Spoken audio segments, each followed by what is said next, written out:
Hello everyone, I'm Vibhor Singh, and today we'll be discussing the 21st problem of the CP-31 sheet by TLE Eliminators under the 1300 rated parameter. So as you can see, this is the CP-31 sheet and this is the 1300 rated problems. And the 21st problem is most socially distant subsequence. Given a permutation P of length n, find its subsequence S1 into Sk of length at least 2 such that mod of S1 minus S2 plus S2 minus S3 dot dot dot till Sk minus 1 minus Sk is as big as possible over all subsequences of P with length at least 2, and among all such subsequences choose the one with whose length K is as small as possible. So the first thing is we want to maximize this value, and then the second thing is we want the minimum length of the subsequence for which we can get the maximum value. And if multiple subsequence satisfy this condition, we can print any of them. So that's it for the problem. Let's try to understand what it is saying. So let's look at this example where I have 3, 2, 1. Okay. So first you're given 3, which is the length of the array, and then you're given the array values are 3, 2, and 1. From this, we have to choose a subsequence. So let's look at two subsequences. One is I choose 3, 2, 1, all three values as one subsequence. Another is I choose 3 and 1 as the subsequence. Okay. Now what we have to do is we have to take the modulo of the difference, or like modulo of the difference of adjacent values, and add them up. So basically this minus this, like the modulo values. So this is 1. The difference of these two is 1. So we'll add these two values. So our equation becomes, the answer for our equation becomes 2. That is what is given, right? This is what the value you want to maximize. That is the sum of differences of adjacent values. And over here, since we have only two elements, their difference is going to be 2, and that is why the value of like sum of adjacent difference of adjacent values will be 2. So for both of these I'm getting 2, and if I take something like 3, 2 or 2, 1, I'll get only 1, right? So for both of these I'm getting the highest value, which is 2, right? Which is the irrespective of what subsequence of at least length 2 I choose from this array. Now amongst these I will choose this one to be my answer because it has length equal to 2. It has the smaller length. So among the subsequences which can have the same value, we have to take the smaller length one. That is why the answer for this is given as 2 is the length of this answer, and then 3, 1 is the subsequence that we have chosen for our answer. So I hope the problem statement is clear. Now moving on to the expected time complexity. We're given t is still 10 raised to 4, n is still 10 raised to 5, and then sum of n over all test cases does not exceed 10 raised to 5. That is given to us, right? So we know 1 second in Codeforces corresponds to approximately 10 raised to 8 operations. You are given n goes till 10 raised to 5. So anything of the sort of order of n log n, even order of n square root n should be fine. But if you go anything greater than this, that is of order of n square or above, that will give us TLE. So we can draw a line here and say that the maximum we should try to be in n and n log n bounds, or maybe in the worst case n square root n if we find something of those sort. So that's it for the expected time complexity discussion. Now let's try to solve the problem. Let's try to understand. So let's see we have to take differences of adjacent values, right? So let's try to find out when can we exclude values, or when should I say that okay, if I don't take some value, it's fine in my final subsequence, right? We want to minimize the length, so we need to remove as many values as we can, right? So, or like let's try to find some basis on which I'll say that this value has to be selected or not, right? So let's take an example. I have 1, 3, 5, 7. Okay, this is my array. Let's just take this as one example. I'm looking at this array, and from this I want to see what all values for the subsequence I want to select, right? So in this, let's say I choose the first two values. Like let's say I choose. Now one thing that we can say is we will have to choose the first and last value over here, right? While we'll come to this later, let's just say I have first and last values fixed, and I want to see whether I want to include any values in between. Let's see when I include 3 and when I don't include 3. See, when I include 3, my subsequence will become, so let's just separate it out as 1, 3, 7 as one case, and then 1, 7 directly as another case. Okay. So for 1, 3, 7, I'll get the difference over here as 2, difference over here as 4, their sum will become 6. And then for 1, 7, my sum is directly 6. Okay. So basically what we see is that as long as my array is increasing, there are some increasing values in a row, consecutive increasing values, taking first and last value gives the same result as taking two multiple values in between. Okay, and we can even prove this. Okay, we can even prove this if we have a1, a2, a3 such that this holds true. Then a1 minus a2 modulo plus a2 minus a3 modulo. Right, now we know a3 is greater and a2 is greater than a1, a3 is greater than a2. So this will simply become a2 minus a1 plus a3 minus a2. That's how the modulo will open, right? Modulo will open greater value minus smaller value, and we know a3 is greater and a2 is greater, right? This can be greater than equal to as well. And then from here we can see that a2 is positive here, a2 is negative here, and finally we'll be remaining with only a3 minus a1, which is basically that only the first and last value, that is the last value minus the first value. So this is equivalent to saying I will choose only a1 and a3, right? Even when I choose only a1 and a3, I will get this equivalent in my summation. So we can very simply prove this, and similarly we can prove it for decreasing values as well.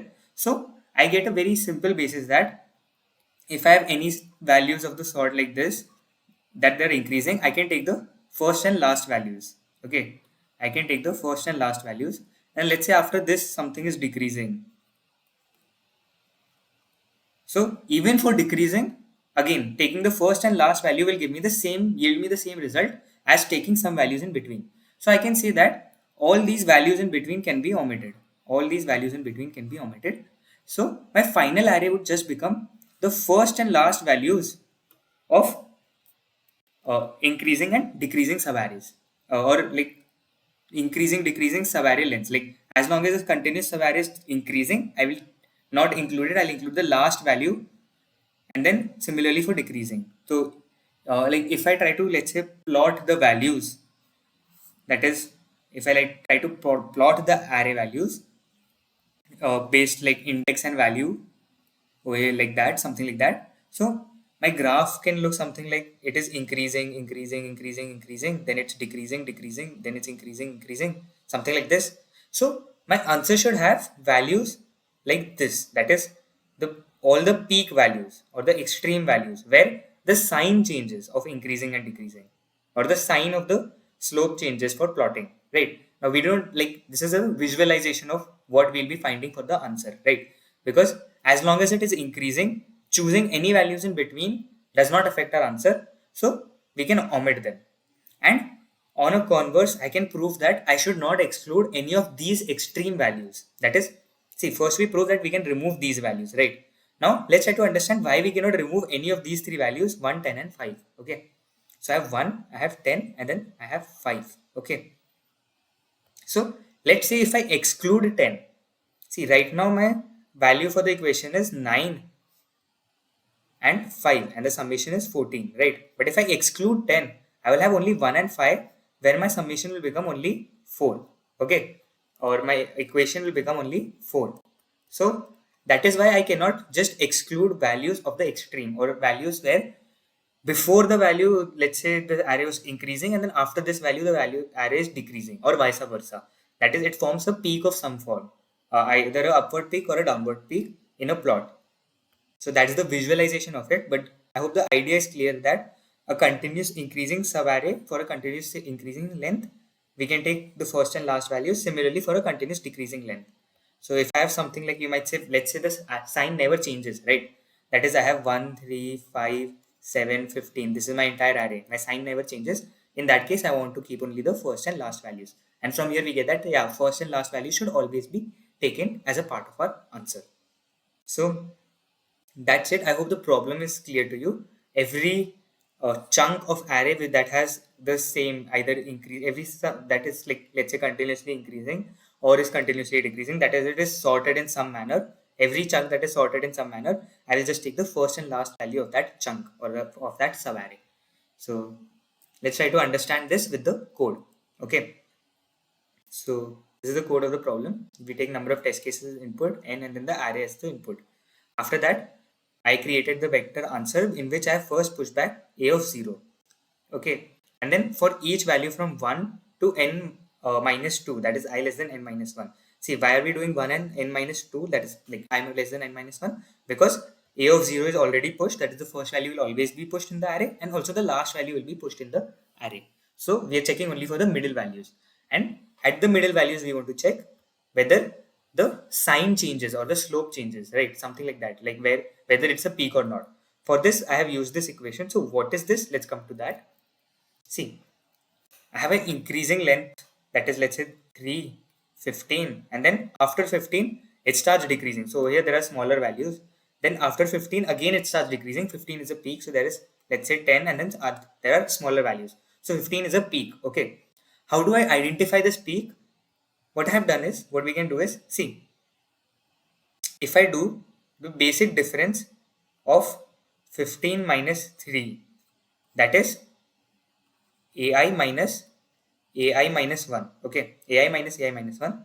So this value into ai plus 1 minus ai plus 1, which is 10 minus ai.